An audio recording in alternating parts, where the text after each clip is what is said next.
Thanks again for joining us this morning.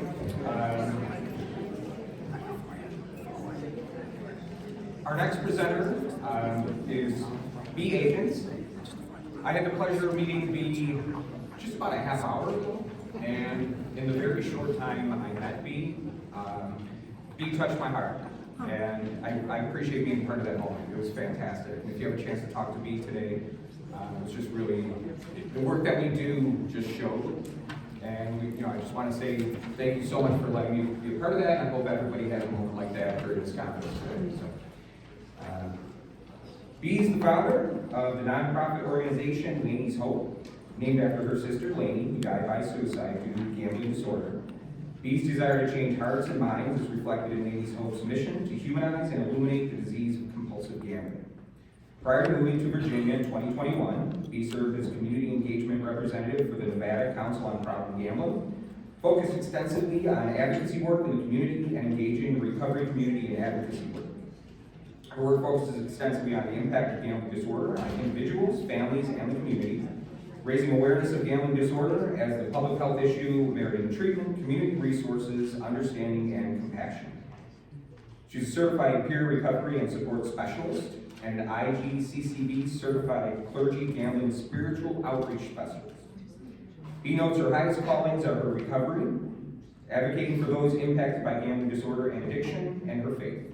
It is through this lens that B views everything she's involved in today. So please join me in welcoming B. Agents.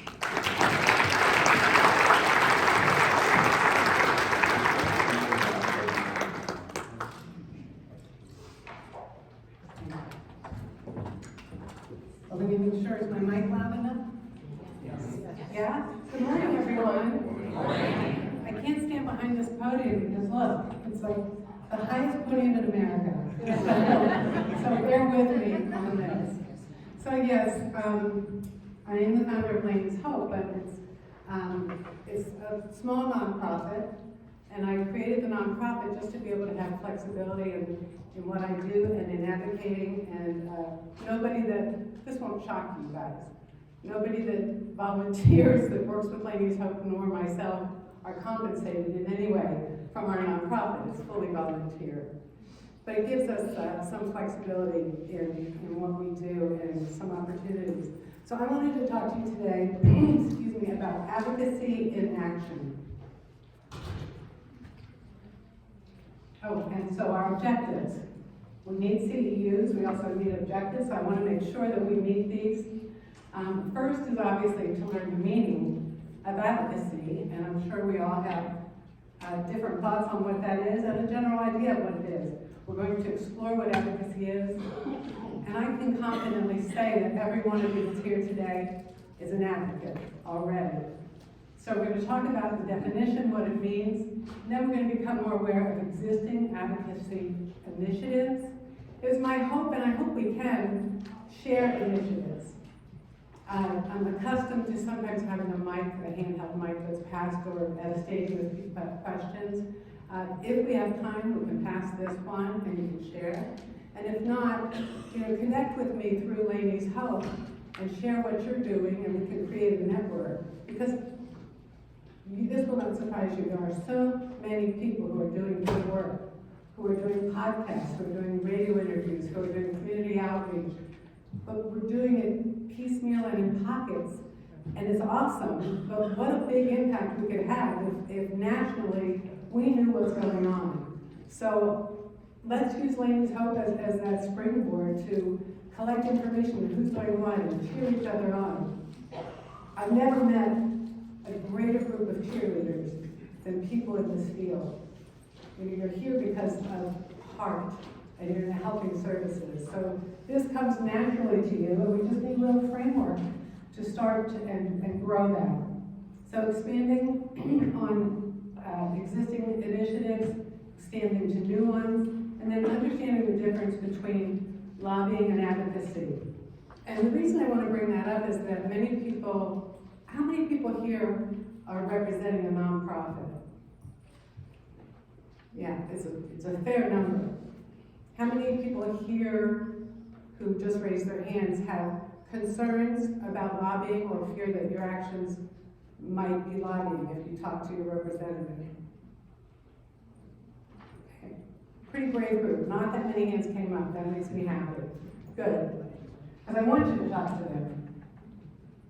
So the definition of advocacy is the act of pleading or arguing in favor of something such as a cause, a policy, or intersections of active support on an idea.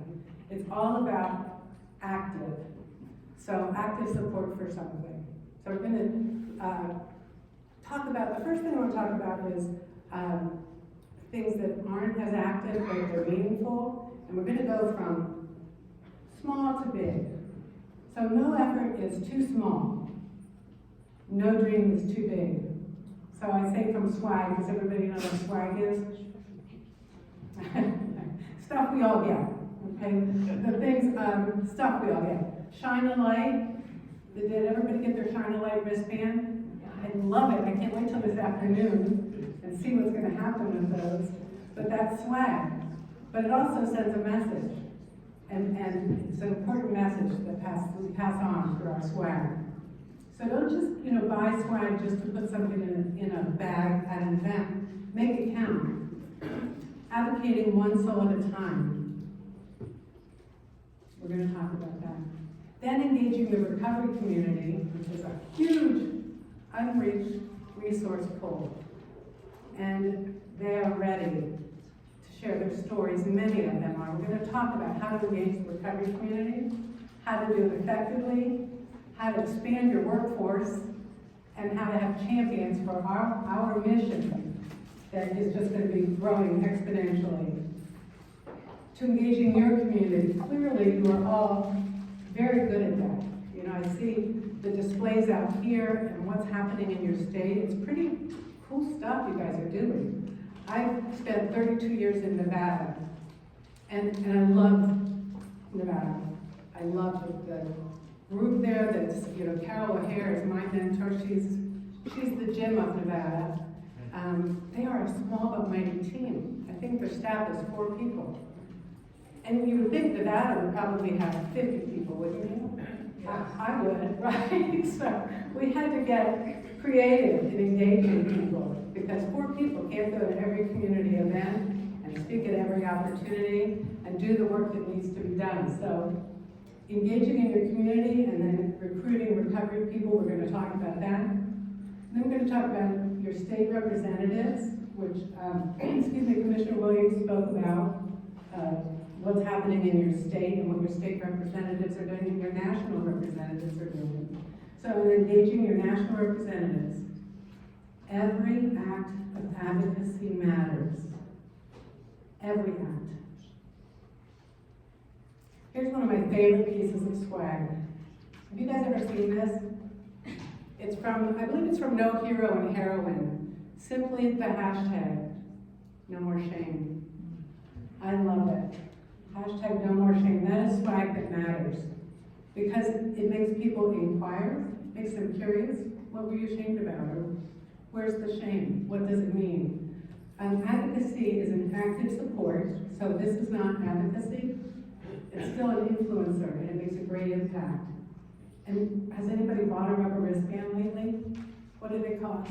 22 cents or something? It could be a pretty powerful message on a pretty low budget.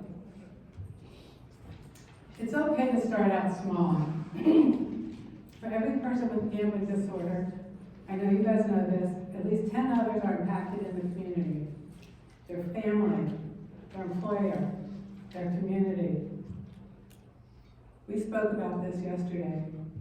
1 in 5, 20% of people with gambling disorder consider, attempt, or complete suicide. That's staggering.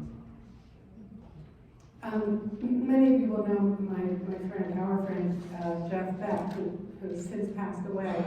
But Jeff once told me, I don't know his source for this, that's why I'm telling you, but I was at the Maryland Council, and he said that is the highest number of any addiction, 1 in 5 or 20%.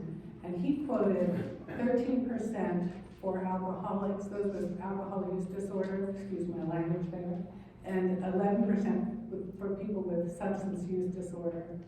So, and if anybody has where that reference came from, I just referenced Jeff Beck, because he was a pretty smart guy.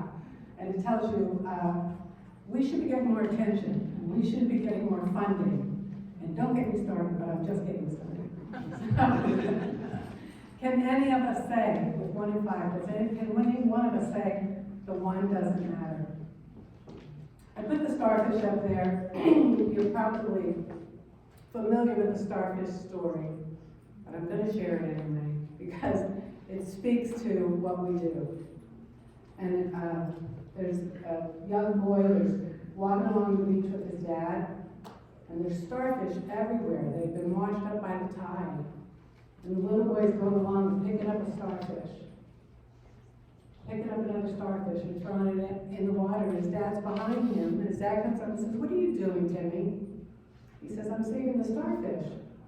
And Dad says, "There is no way you can save all these starfish. Look how many starfish are here." Timmy picked one up and threw it in and said, "It made a difference to that one." That one matters, you guys. And I encourage you, if you grow weary in what you're doing, if you get frustrated with bureaucracy, if you have a client that's not getting it and you just want them to, don't grow weary, because you can make a difference to the one. And change a life, and change the 10 that are impacted, and change families. So I just encourage you, do not grow weary. I want to tell you a starfish story. One soul at a time, Tommy's story. The picture on the left, can you tell what that is? A business card. Well, I'm on a budget, I had to promote these. So it's a business card, gas card, food card. Do we ever give a person with gambling disorder money? Louder. No. You guys know the answer, right? No. I am a person in long-term recovery. Don't give money. But these folks have basic needs, right? Real needs and real pressure. Huge. And unlike individuals with substance use disorder, it's very, very rare that a person with a gambling disorder gets to go to an inpatient 30-day rehab type setting. And the bills are coming down, and their spouse or their significant other is furious, and they have to work even more, and they are trying. But they have the pressure. They can't just, I don't mean just go to inpatient like it's a luxury camp, but they can't just pause their life and go do that. They've got to work, bills are coming in, and they're under a lot of pressure. So we started a very high-tech thing called the Sunshine Fund, and it just would give it to our ambassadors and buy food cards, buy gas cards so they can get to work, bus passes so they can get to a meeting. You know, the one blessing that came out of COVID, there might be more, but I get to find them. The one blessing that came out of COVID is Zoom meetings for people that want to attend GA. I see a lot of heads nodding. I've been on the road. My husband and I were on the road from Nevada for 14 months in an RV, which is a whole backstory to that. But you know, we had an adventure, and thank goodness for Zoom, because I could stay connected to my recovery community. And now I live in Virginia, and in Lynchburg, Virginia, we don't have any live GA meetings. I certainly can start one or some, but for now, I'm doing Zoom meetings, and they're so effective. And some of you went to the GA open meeting yesterday, and I hope, you know, feel free to avail yourself of Zoom meetings, even if you are not in recovery. If you ask permission, and they take a group conscience, if you want to learn more, you're a clinician, you're in the field, you're the conditioner, you know, come and see what it's about in the real human thing. Jim said this yesterday, right after lunch. I was so moved by his words about community and connection. You know, and what Jeffrey said he witnessed this morning was just a beautiful connection of souls that blew my mind of somebody I spoke with 10 years ago who knew me today, you know, and it's about what Jim said, the connection of souls, connection of hearts, and community. So feel free, find the people that you're serving and the people that are in need in a Zoom meeting and hear what they're talking about. So I put the Sunshine Fund there to show Tommy was just one of the benefactors of that. I wish I had a better word for that. He was my friend, and he was a fellow individual striving for recovery. But he needed real world help. Tommy has given me permission to share his story. At home I have a bundle this thick of letters from Tommy. He was probably the smartest man I've ever known. And his letters they're gems.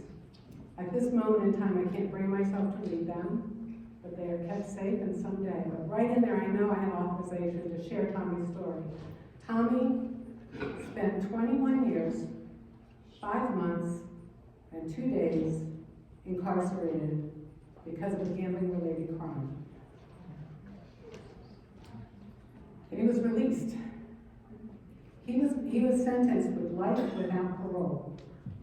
Life without parole. And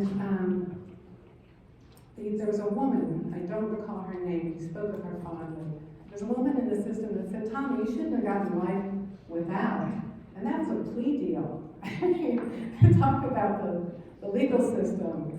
That was a plea deal, life without. Okay, so Tommy's adjusted to life inside, and that's how he's going to live. And this woman can say, Tommy, you should appeal. You should appeal to the governor to commute your sentence. And he said, no, I'm not. I don't want to have hope. I know how to do this life. I don't want to have hope. And this woman rose through the ranks until she was very high in the ranks, and she just kept saying, Tommy, you got to try. Tommy said, okay, I'll try one time. And to get a sentence commuted in Nevada, you have to go before the governor and the district attorney and the parole board. Those are some pretty heavy hitters to hear the case of one person and to get them all in the same room at the same time, and it happened. And the district attorney was not prepared, and the governor was not pleased, and he said, go away, bring this back in 6 months, and be prepared. So Tommy was dejected. He knew, I shouldn't have got my hopes up. Dang it, I'm not doing it again. And his friend insisted, one more time, try one more time. And he did. And his sentence was commuted. After 21 years, 5 months, and 2 days, Tommy was released from prison. Great day, right? Yeah. Now what? Now what? All he knew, since he was a young man, was life inside. And here he is, you can see in his face. What do you guys see in his expression? Fear. Yeah. Pretty universal, right? Fear. And flanking him was myself and my friend Elise, and we flanked him so he felt safe. I met Tommy in a Gamblers Anonymous meeting, and he sat in the corner, and head down, and no eye contact. And I don't know why I guess I do, I was attracted to him because he clearly needed help. And rather than just let him withdraw and be in his space, I went and sat next to him and started to talk to him. And he gave me a little bit of a story, and he needed help. And he ended up staying with me for a while. My husband and I have to show the personal part, this is all about connection, right? My husband and I at the time were commuting between, he lived in Pennsylvania and I lived in Nevada. So he was finishing out, and he was a professor and he had 5 more years before he could retire and move to Nevada. So we had a lovely long distance marriage for a while. Imagine his surprise when I said, babe, I hope it's okay with you, because I'd already done it. I hope it's okay with you. I brought a friend from GA to live here for a little while just while we get him settled. He goes, oh, it's a he? Yeah. His name's Tommy. He needed help. He goes, he was in prison? I said, yeah. And I knew this was coming. He said, well, what was he in prison for? I hadn't told you guys this. The murder. Whoa. My husband had a lot of faith in me. A lot of faith in me and a lot of faith in my judgment. He was taken aback by that. I said, babe, I got a feeling about this guy. I think he's a good man. I think he's a good man, and he needs help. So Tommy stayed a while, and then, I know it's a long story, but it's important because it's the one, right? And there's gonna be one that sparks your passion. In 2008, the real estate market in Las Vegas crashed and burned. And I used to be in the real estate market, and I knew a lot of developers, and a friend of mine ended up, when the music stopped, he ended up with this terrible piece of property on the Las Vegas Strip. It was one of those old brick apartment buildings. There were like 5 or 7 different buildings that were clusters of apartments. And I said, Aaron, how are you gonna clean? You're gonna have to make some money out of this property until things come back. You have a terrible property. Would you like some help? And he said, wait, he called me queen. What do you have in mind, queen? I said, I have a friend. I have a friend that needs some help. He needs a place to live. And we ended up making an agreement that Tommy could live. It was called Oasis. Isn't that interesting? Tommy ended up living at Oasis. No rent in exchange for labor. But part of it was, he also needs to see his PO. He's on paper for life, right? He needs to get paying work so he can pay his PO. We don't make it easy for re-entry. These are real world things, right? And so it was no rent in exchange for labor, but it was only like 10 hours a week. So he could do life and do these other things. And the next month it went up to $100. And we worked with it. So it was a very cool experience. And I had a few other women that took advantage of that opportunity too. So Tommy was my one, and I wanted to introduce you to Tommy. So I met Tommy in the recovery community. Recovery community, obviously, advocates with lived experience. Personal stories, Tommy's story, connects with our emotions and can inspire people to act and to bring about change. Right? It convinced a multi-millionaire landowner in Las Vegas to let a once convicted murderer to live on his property for free. So that's what can happen if people hear your story. It expands the workforce. I mentioned that a bit for counselors, service providers, and community. People in recovery want to be in service. They want to give back. When they are working a good program of recovery, yes, put me in, coach.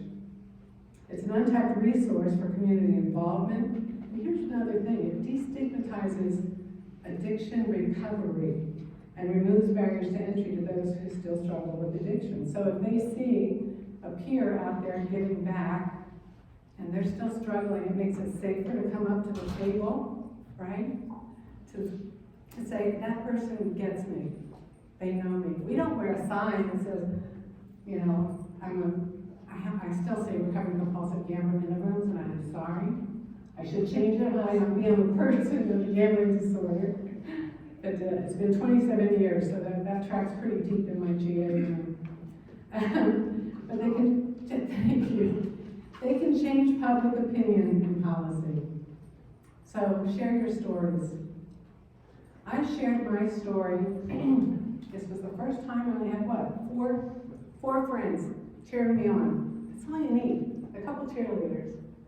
And I shared my story for the first time at the Nevada Conference on Problem Gambling in 2009. And I had a little banner that said Lanie's Hope. And we'll talk in the recovery panel this afternoon a little about Lanie's story. It's in my introduction that I'm in long-term recovery, my sister was in recovery, and she was the 1 in 5. You guys know what that means. But sharing our stories connects us and gives meaning to a cause. So this was my first venture. And the picture at the top is a group, that little banner just made its way all around Nevada. Because I was like, I'm on a low budget. Okay, we're having an event. And people started to come. Many of those people are in the recovery community. Many of those people in the Lanie's Hope t-shirt. And it started to grow and grow, and they started to say, when is your event? It wasn't my event, it was the Suicide Prevention's annual walk. And this thing began to be so populated by people in recovery, specifically from gambling disorder, that it became an annual event. And that could ignite a movement. That year, they actually asked me to speak on suicide and suicide prevention and the importance of the work they were doing, but they dedicated it suicidality, and gambling disorder. And that was the theme that year. It was pretty big for what I sometimes feel like, we're the little engine that could. People don't recognize the significance. And they did. And I'm just so grateful for that. So here's what people in recovery tell us. They don't want to be identified as peers. I know that very well because in Nevada we came up with this great idea. Not all ideas are great.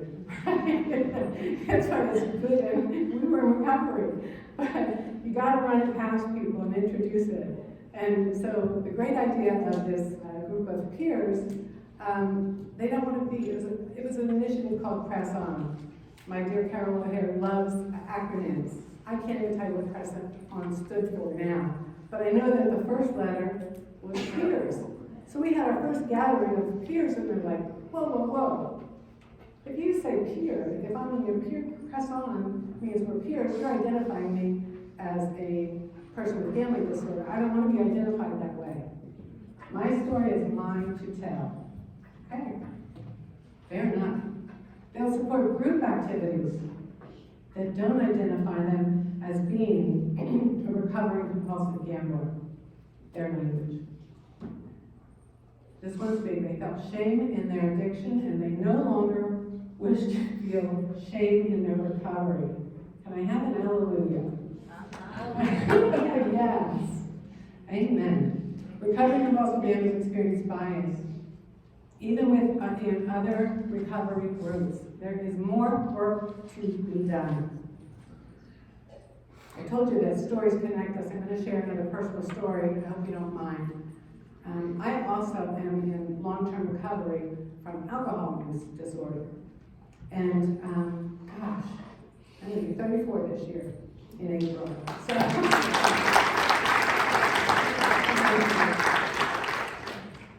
I had a little bit drifted away from my gambling recovery community. I was still abstinent. But I was like, I got the mindset. I don't remember if this was year 10 or what year it was in my recovery walk, but it was like, I'm doing good. I don't need to go as much, blah, blah, blah. Fortunately, I came back, okay? But what happened was a friend of mine knew that I also was in recovery from alcohol use, and she said, the International Women's AA Conference is in Denver. Do you want to go? And I'm like, that would be so cool. 500 women all gathered together. All 12-steppers, all passionate about recovery. I'm thinking I'm going to have a kumbaya weekend, right? So I go to Denver, and we're with a group. These are my people, I thought. And within this group of women, I said, I'm also in recovery from gambling. That was their expression. What? And there was like disdain in their face. That didn't happen just one time. It's like, I don't get it. Why would you not just stop? Are you kidding me? Why didn't you stop drinking? I mean, just stop. Right, but we need to have this rally of 500 women. If all you had to do was stop, go on with your life. It's just so frustrating. But it's very common. I am the person that is always going, and gambling, and gambling. You guys, the reason I wanted to give this presentation today is I am tired of saying and gambling. Like running after the group that's already got it going on, the substance use world. And and I am not negating the importance. Big stuff, the opioid crisis is real. So is 1 in 5. We matter equally. Not $1 of federal money goes towards gambling and treatment and education. That's unconscionable. So I'm tired of being the one that says, and gambling. These are even well-intentioned people. I truly believe that, but they have some kind of blinders on. And I've been running after their bus for long enough. So let's build a bus. You know, that's why I'm saying this.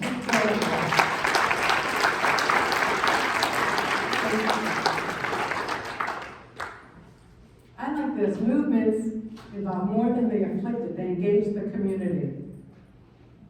Wouldn't it be cool to have the bus filled with people in recovery and their spouses and significant others and their friends and their doctor? I mean, the people like, oh, I know my doctor, the first thing I say when I get a new doctor, I tell them, don't give me anything I might like, right?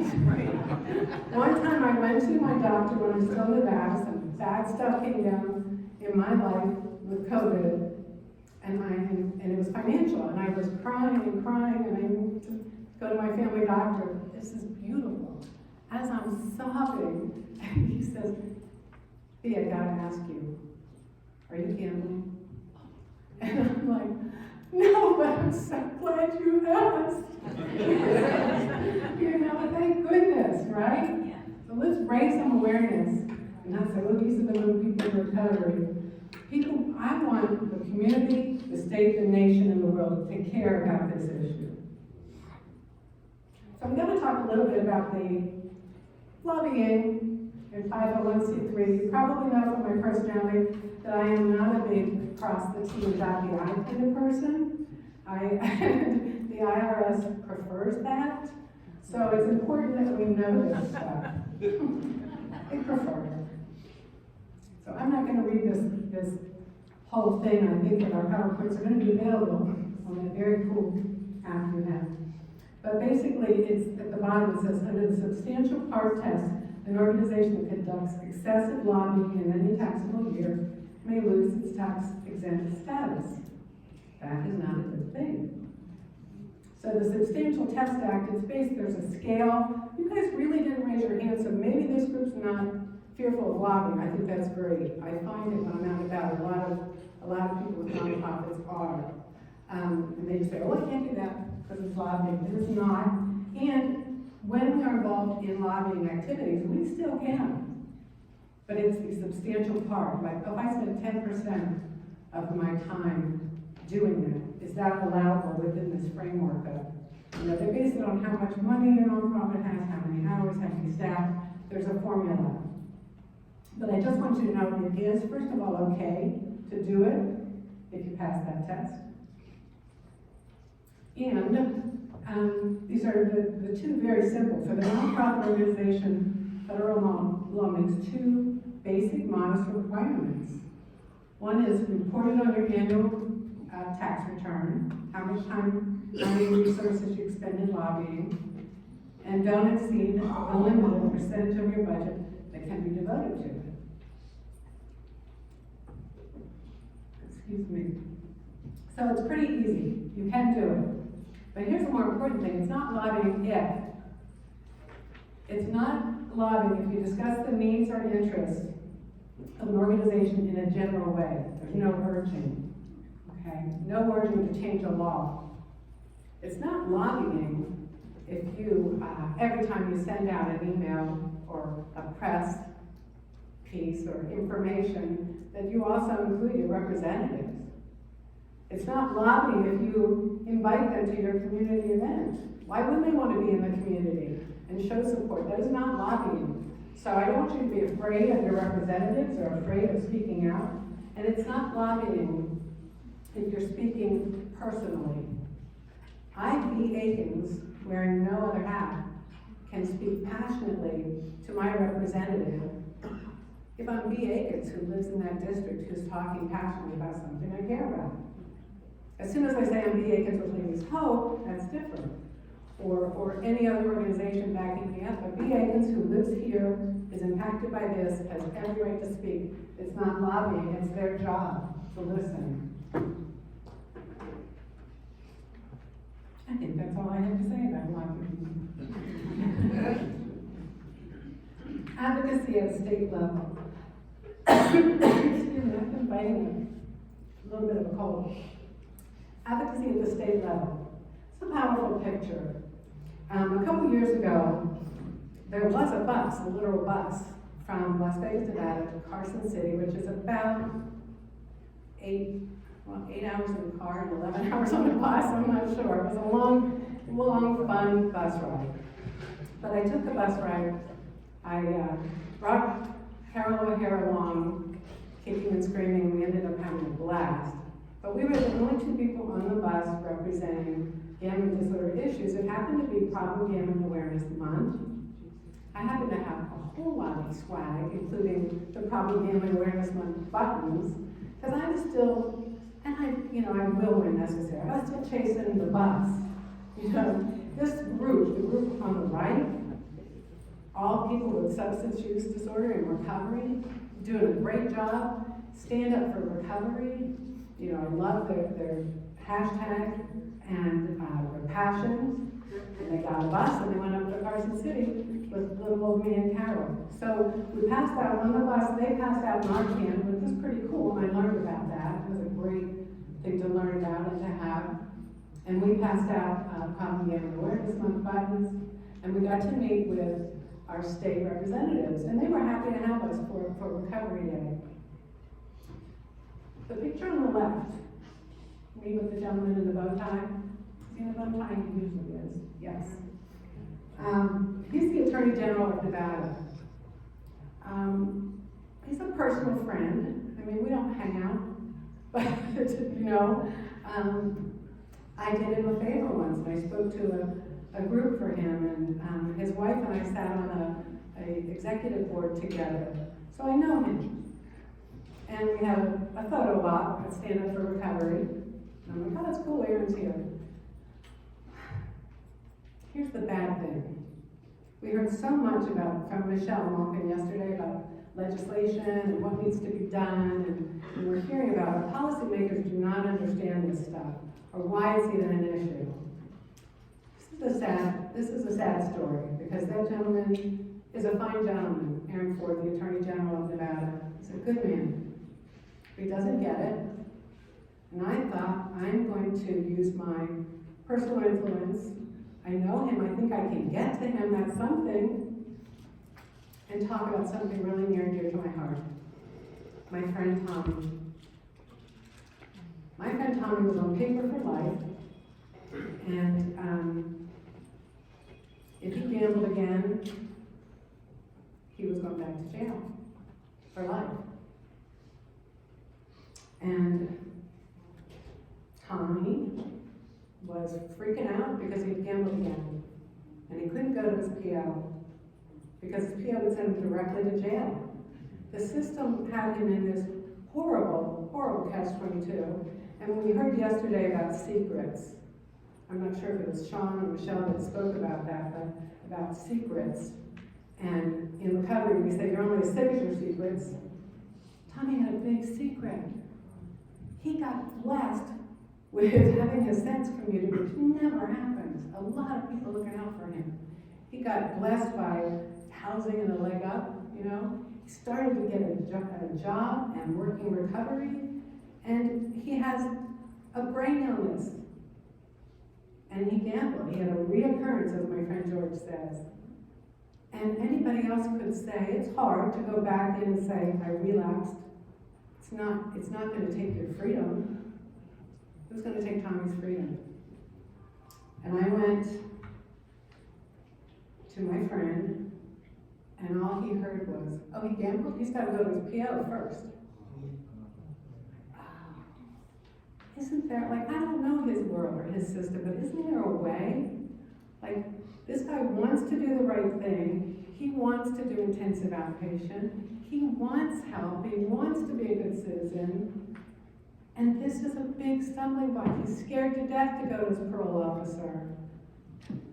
I'll tell you, he's got to go to PO, that's parole, and that was the end of our conference. So, sad day.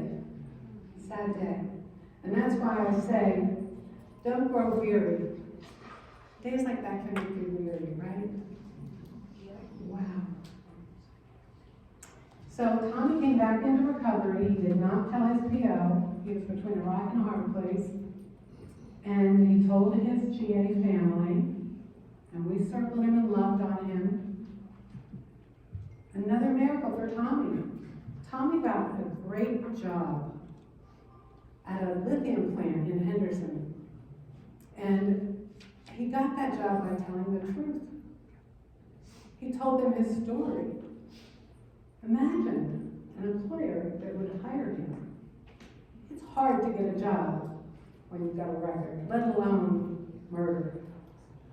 He told the truth. This is my history. This is who I am.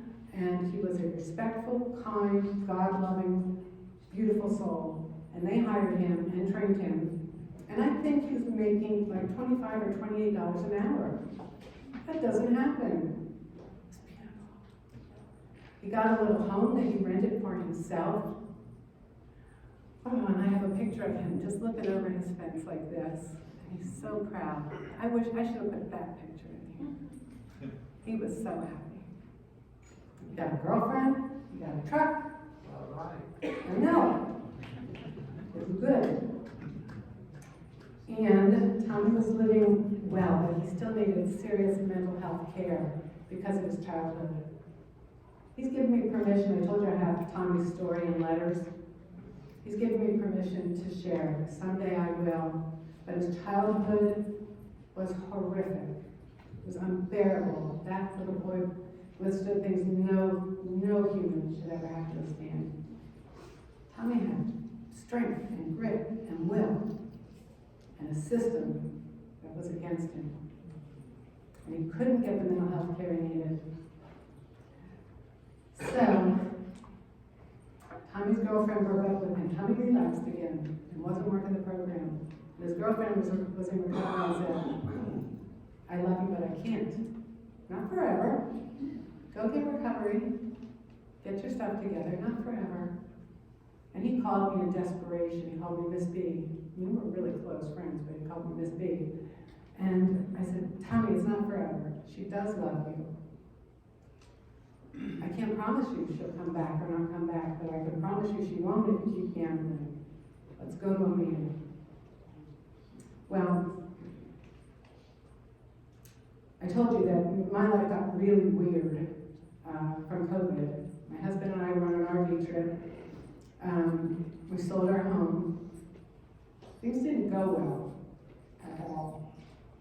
We lost my retirement fund. It's way too personal, but we lost my retirement fund and we sold our home and said, heck with it, we're going on an RV and we're going to go see America.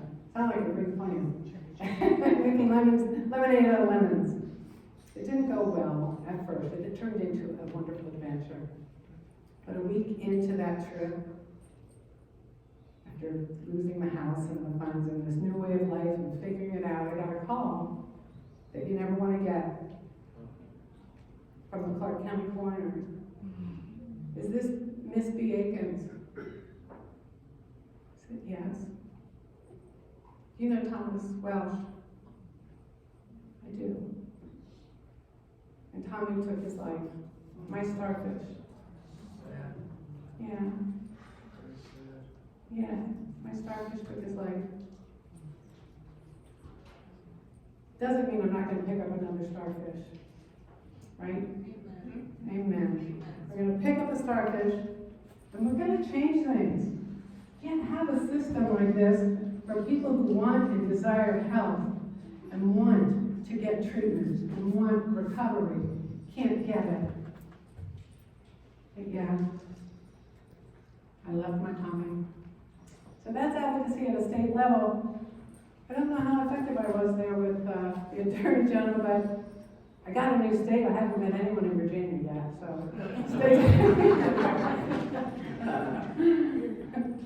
the next picture is advocacy at a national level. I love that picture with the charity.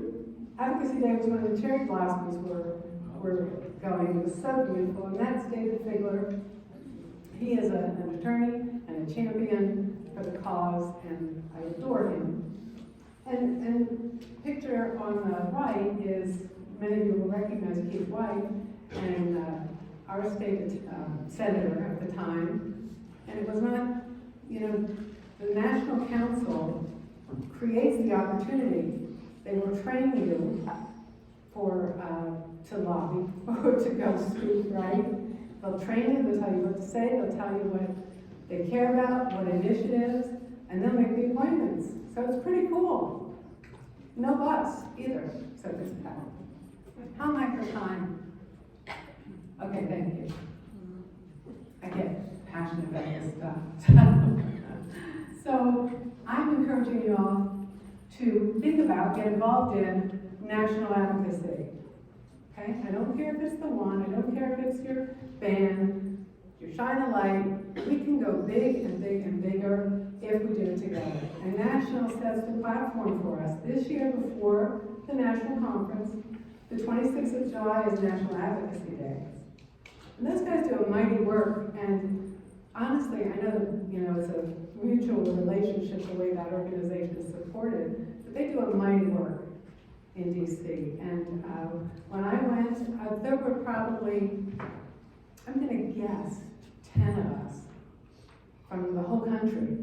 Like, we can do better than that to support them. They had one last September, which was actually on Zoom. We could all do that, right? I know it's not easy to get to DC, but we can support this.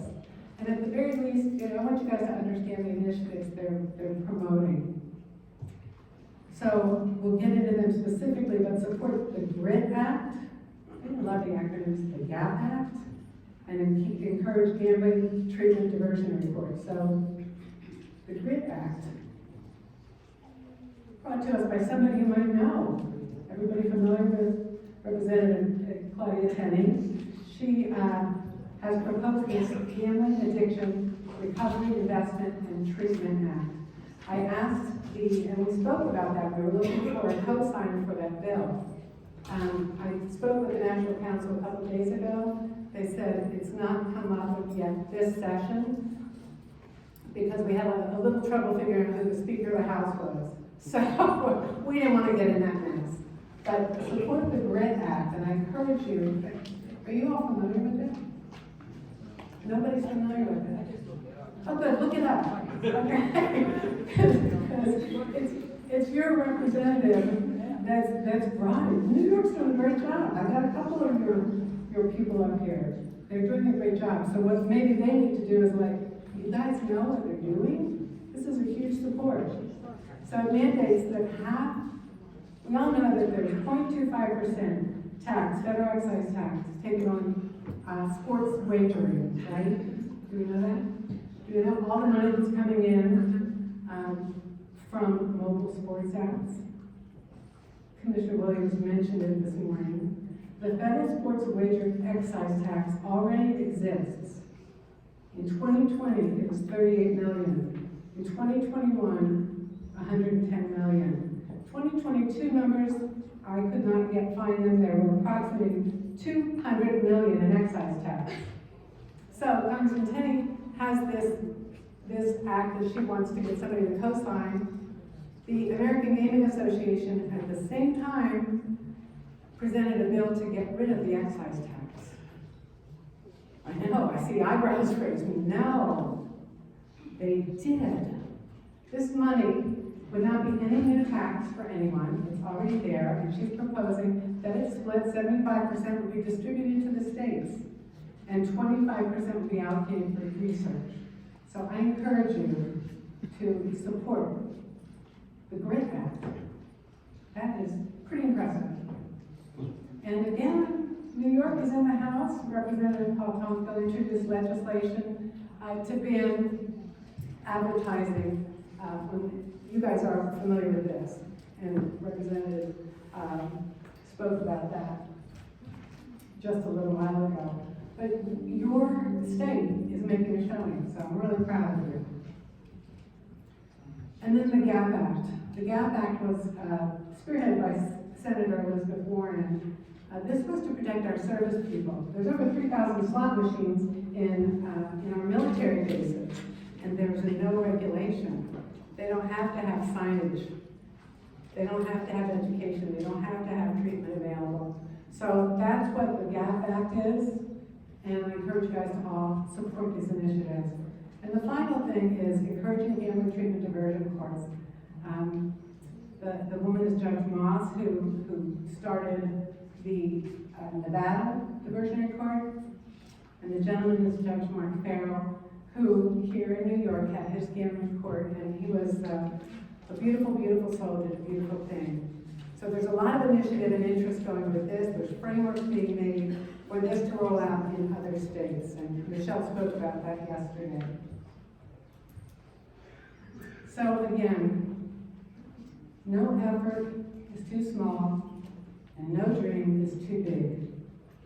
This is where we started, from swag, to your starfish, to the recovery community, to your community, to your state, to the nation.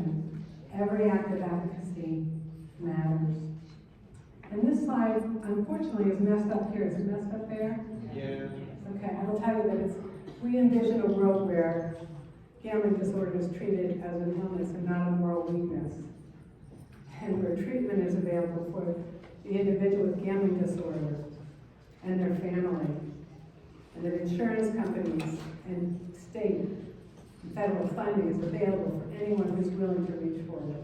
We at Lanie's Hope and Vision, social change in problem gambling. I want to ask you one more thing because my time is up. I alluded to is my time up? Yeah, okay, I can talk, sorry. I want to ask you guys a favor, okay, to help me help Lanie's Hope. Since February 18th of 2020 until this day, I've been living a bad country song for a while, you know. And ladies, the reason I say that is Lanie's Hope has been inactive. Mike and I went on the road for 14 months. We moved to Virginia to be with our family. And 4 months later, he unexpectedly died. So this is my first outing. Thank you, guys.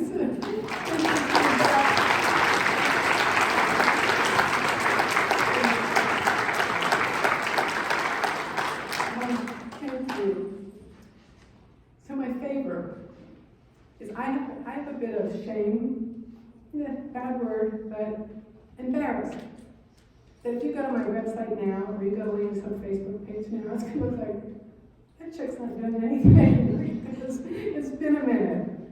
So we're going to reboot and re-kick and get some momentum going, starting today. I'm asking that every single one of you would take a minute and like my page, or put something, yes, thank you, put something on it, use it for communication, reach out. If you want a link to my website, you know, this is a pivotal moment. I'm now on my own. I got nothing but time and passion, so if you need a speaker for a conference, if I can help you guys, I am back. And I couldn't be more thankful that coming back, I came back to this kind and loving, beautiful group. Thank you, New York.